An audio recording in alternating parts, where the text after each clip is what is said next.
এপিএসরা কি নিজেদের বসের অজান্তে দুর্নীতি করতে পারেন? কিভাবে সম্ভব? এপিএস দের তো আর ওই পাওয়ার নাই না। এপিএসরা তো আর লেখা পাঠান না, কোনো কিছু লিখতে হলে তো আপনারই লিখতে হবে, তাই না? উপদেষ্টা আসিফ নিজের অবস্থান ব্যাখ্যা করেছেন, কিন্তু স্বাস্থ্য উপদেষ্টা নূরজাহান বেগম নিজের এপিএস এর বিরুদ্ধে অভিযোগ নিয়ে কি বলবেন? শেখ হাসিনার পিয়ন 400 কোটি টাকা কামাই করে যুক্তরাষ্ট্রে পাড়ি জমায় কয়েক বছর আগে, আর বর্তমান স্বাস্থ্য উপদেষ্টা এপিএস নাকি এখন রাশিয়া। ছাত্র প্রতিনিধি হিসেবে আসা পিওকে নাকি অপসারণ করা হয়েছে। মানে কি আর বলবো, নূরজাহান বেগম তো আসলে আমাদের পাত্তাই দেন না।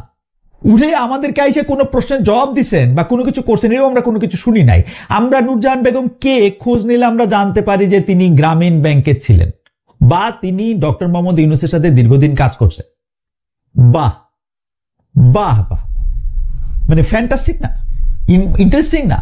আপনাকে উপরে ছাইড়া দিলাম, পরে এটা নিয়ে আবার কথা কমনে। নূরজাহান বেগম নিয়ে কিন্তু আমার আসলে কৌতূহলের সীমা নাই। উনি আসলে কি করতেছেন, স্বাস্থ্য মন্ত্রণালয়টা আসলে কিভাবে চলতেছে, কারে নিয়োগ দিতেছেন, কে দুর্নীতি করতেছে, কে কি করতেছে, এই পুরোটা নিয়ে কিন্তু আমার মানে অনেক কৌতূহল আছে। মানে আপনাদের সমালোচনা আপনাদের পছন্দ না হলে এটা গঠনমূলক সমালোচনা না। এইটা হচ্ছে আওয়ামী লীগের সময় সবচেয়ে বড় বয়ান ছিল। এই যে সুনির্দিষ্ট করে অভিযোগ করেন সেটাও বড় বয়ান ছিল। ভাই আপনার যে এপিএস, সেই এপিএস যে টাকা নিছে, বা ওই যে স্বাস্থ্য উপদেষ্টার এপিএস যে টাকা নিছে, এই কথা কি আপনি আমাদের কাছ থেকে প্রথম শুনতেছেন? আপনি এর আগে আর এটা শুনেন নাই। এখন আপনি এইটাও শুনলেন যে তিনি প্রত্যেক করছে, এমনি প্রত্যেক করছে। আপনার বাবা ঠিকাদারি লাইসেন্সটা আপনার মন্ত্রণালয় নাইলে প্রথমবারের মতো নিছে। আপনার বাবাকে যে অন্তত পক্ষে 10টা সামাজিক সংগঠনের মধ্যে থেকে প্রধান অতিথি করা হইতেছে, বিভিন্ন জায়গায় নিয়ে যাওয়া হইতেছে। আপনার বাবাকে এগুলি কেন করা হইতেছে বলেন তো আসিফ মোহাম্মদ সজীব ভাই? আপনার কেমন বুদ্ধি আমরা দেখি, একটু করেন তো, একটু এমসিকিউর একটা জবাব দেন তো, একটু কেমন বুদ্ধি আপনাদের আমরা একটু দেখি। যে আপনার বাবাকে যে বিভিন্ন জায়গায় নিয়ে যাওয়া হয়, বিভিন্ন জায়গার মধ্যে থেকে যে লাইসেন্স করে দেওয়াটা তো আমরা চোখের সামনে দেখলাম, তাই না?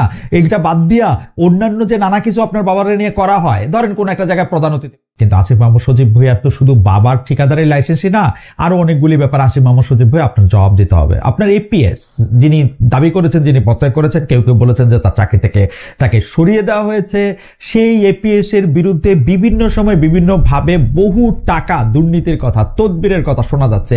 এসব ব্যাপারে আপনার কথা কি? ওইগুলি কি আপনার জানা আছে? ওগুলির ব্যাপারে আপনি কি মানে সুষ্ঠু জবাব দিয়েছেন? কেউ কেউ আবার এরকম বলে থাকেন তাদের বিরুদ্ধে তো সুনির্দিষ্ট অভিযোগ করা হচ্ছে না। এই সুনির্দিষ্ট কথাটা শুনলে না আমার একদমই হাসিনার আমলের কথা মনে পড়ে। হাসিনার আমলের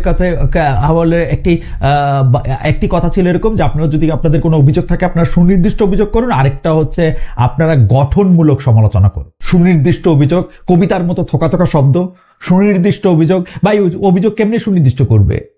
মানে আপনার এপিএস ব্যক্তিগত কারণ দেখিয়ে জনাব মোহাম্মদ মোয়াজ্জেম হোসেন মানে ব্যক্তিগত কারণ দেখে সরে গেছেন, এটা আপনি দাবি করতেছেন। আপনি বিবিসি বাংলার কাছে এমনি ব্যাখ্যা করলেন। আপনি দেখেন জনাব আসিফ মোহাম্মদ সজীব ভাই, আমাদের কোথায় নানা রকম দ্বিধা তৈরি হয়। নিজের বাবার বিষয়ে কিন্তু আপনি ক্ষমা চাইছেন, কিন্তু এপিএস এর পক্ষে কেন আপনি ব্যাটিং করতেছেন? নানা কায়দা কানুন কইরা নিজেদেরকে সঠিক প্রমাণ করতে চায়েন না। মানে এইগুলি ঠিক না। আমরা আপনাদের স্বাগত জানাই, আপনারা অনেক কিছু করছেন। এইবার নিজেদের দিকে একটু তাকান, নিজেদের দিকে একটু তাকান। আপনারা মনে করাই দিই, আপনার বাবা লাইসেন্সটা মার্চে করছিলেন, এতদিন গোপন থাকায় কোনো ব্যবস্থা নেই না। এটা কোন মাস জানেন? এটা এপ্রিল মাস। এপ্রিল মাস আজকে কয় তারিখ জানেন? আমি যখন রেকর্ড করছি সেটা 25 তারিখে।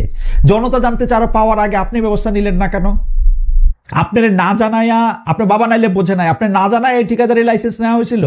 আপনার এপিএস এর প্রসঙ্গে আপনি বলছেন, আপনার কোট করি, মানে বাবার কথা বাদ দেই, এটা আসলে একটু মানে কি বলবো, জানাব আসিফ মোহাম্মদ সজীব ভাই, আপনি বুঝতেছেন তো আমার দ্বিধাটা কোথায়, তাই তো? একটু সাবধান হন। এই গত 1-2 মাসে ব্যাঙের ছাতার মতো রাজনৈতিক দলের আত্মপ্রকাশ করছে। গত 8 মাসে তৈরি হয়েছে এমন রাজনৈতিক দলের সংখ্যা নাকি 2 ডজনেরও বেশি। সমন্বয়কদের উদ্যোগে গঠিত জাতীয় নাগরিক পার্টি এনসিপি ছাড়া বাকিদের কোনো প্রাসঙ্গিকতা কি আছে? আমি কালকে বা আজকে পত্রিকায় পড়তেছিলাম, জনাব ইলিয়াস কাঞ্চনরে প্রধান করে এবং দ্বিতীয় মানে প্রধান জনাব সাংবাদিক আমার বড় ভাই, বিএনপির সাবেক ভাইস চেয়ারম্যান, বা আমি যদি বলি বহিষ্কৃত ভাইস চেয়ারম্যান, আমি যদি বলি শওকত মাহমুদের আরেকটা পরিচয় হচ্ছে উনি ফরাদ মাজারের সাথে একসাথে একটা ইনসাফ পার্টি করছিলেন। তারা মিলে একটা রাজনৈতিক দল করছেন, বাংলাদেশ জনতা পার্টি। ইন্টারেস্টিং নামটা যদি ভুল না বলে থাকি, বাংলাদেশ জনতা পার্টি। ডেস্টিনি ডেস্টিনির এমডি রফিকুল আমিন উনি দল ঘোষণা করলেন বাংলাদেশ আম জনতা পার্টি। আম জনতা পার্টি তিনি দাবি করছেন 5 আগস্ট নাকি দল করে এমন লোকজন, এমনকি জঙ্গি সংগঠন করে এমন লোকজনও কারাগার থেকে ছাড়া পেয়েছেন। তিনি কোনো দলে না থাকায় সেই সুবিধা পাননি, সামনের দিনে সহজ কারাগার থেকে মুক্তি পেতে এবার নিজেই দল করে ফেললেন। সিরিয়াসলি, মানে ডেস্টিনিও কি এখন আমাদেরকে বলতে চায় যে ডেস্টিনির বিরুদ্ধে যেসব অভিযোগ তার সবই রাজনীতি? মানে ডেস্টিনির বিরুদ্ধে যা কিছু অভিযোগ সবকিছুই একটা রাজনীতি সংশ্লিষ্ট বিষয়, তাকে এখন রাজনীতি করে সেটার জবাব দিতে হবে? 2014 সালে 2024 সালে বাংলাদেশ আওয়ামী লীগ নির্বাচন অংশগ্রহণমূলক দেখাতে বেশ কিছু ভুইফোড় দল সামনে নিয়ে আসে। এখনো কি সেই প্রবণতা? এখনো কি নির্বাচনকে অংশগ্রহণমূলক দেখাতে হলে বেশ কিছু এরকম পার্টির দরকার হলো? আসিফ মাহমুদ সজীব ভুঁইয়া, তো আসিফ মাহমুদ সজীব ভুঁইয়া মানে কি বলতেছেন তার বলাটা আগে একটু শুনি। আমাদের তো কাজ তো শোনা, আমরা একটু বলাটা শুনি। উনি বলতেছেন রাষ্ট্রের যে কোনো ব্যক্তি ব্যবসা করার উদ্দেশ্যে যে কোনো লাইসেন্স করতেই পারে, তবে আমি সংশ্লিষ্ট মন্ত্রণালয়ের দায়িত্বরত থাকা অবস্থায় বাবার ঠিকাদারি ব্যবসায় জড়ানো স্পষ্টভাবে কনফ্লিক্ট অফ ইন্টারেস্ট।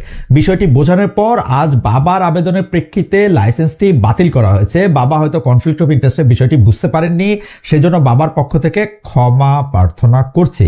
24 এপ্রিল বৃহস্পতিবার স্থানীয় সরকার উপদেষ্টা ফেসবুকে পোস্ট দিয়ে এসব কথা তিনি বললেন। জনাব আসিফ মাহমুদ সজীব ভুঁইয়া, একটা কথা আছে না যে মানে আপনি কিছু কিছু লোকরে কিছু কিছু সময় আসলে বোকা বানাতে পারবেন, কিন্তু সব লোকরে সব সময়ের জন্য সব দিন বোকা বানাতে পারবেন না।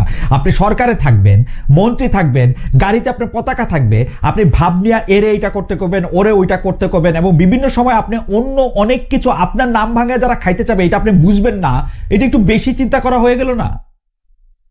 মানে মানে মানে আপনার ইয়াটা কি? মানে আপনার ভবিষ্যৎটা কি? আপনি যদি ইলেকশন দিবে, ইলেকশন দিলে আপনি ইলেকশন করে চলে যাবেন, আবার পড়ালেখা করবেন, বিশেষ পরীক্ষার জন্য বসবেন, কি করবেন আপনি? আপনি তো আসলে ওই দলটাই করবেন, তাই না? তো দলটা মনের মধ্যে রাইখা এগুলি করবেন, এটা কি ঠিক করতেছেন?